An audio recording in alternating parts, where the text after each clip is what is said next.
അമ്മയാണ് തോന്നുന്നല്ലേ ഗുരു പാട്ടിന്റെ? അമ്മയാണ് ഇൻസ്പിറേഷൻ. അമ്മ നന്നായി പാടിയിരുന്നു, എന്റെ ഗ്രാൻഡ് മദറും നന്നായി പാടിയിരുന്നു.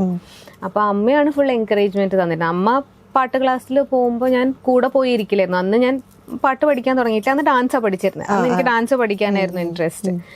അപ്പോൾ അമ്മയുടെ പാട്ട് ക്ലാസ്സിൽ പോയിരിക്കുമ്പോൾ അമ്മയ്ക്ക് പഠിപ്പിച്ചു കൊടുക്കുമ്പോൾ കൂടെ ഞാൻ വെറുതെ പാടും. അപ്പൊ അന്നേ അമ്മയുടെ മ്യൂസിക് ടീച്ചർ പറഞ്ഞു, മോൾക്ക് നല്ലോണം പാട്ടിന് ടാലന്റ് ഉണ്ട്, പാട്ടും കൂടിയും പഠിപ്പിക്കൂ എന്ന് പറഞ്ഞപ്പോൾ പേരൻസ് ഇങ്ങനെ അവർ ഫോഴ്സ് ചെയ്യാറില്ല ഒന്നിനും.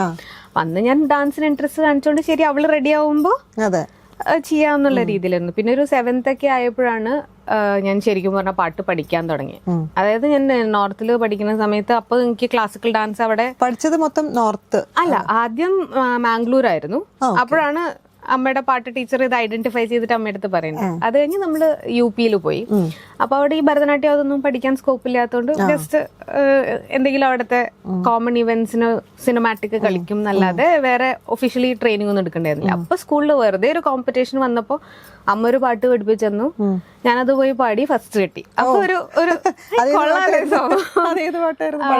അതൊരു പഴയൊരു സ്കൂളിൽ നമുക്ക് കുറെ കാറ്റഗറി ഉണ്ടല്ലോ, ഫിലിം സോങ്സ് പാടില്ല, നോൺ ഫിലിമി സോങ്സ്. അപ്പൊ ക്രൈ എന്ന് പറഞ്ഞൊരു ആൽബം ഉണ്ടായിരുന്നു.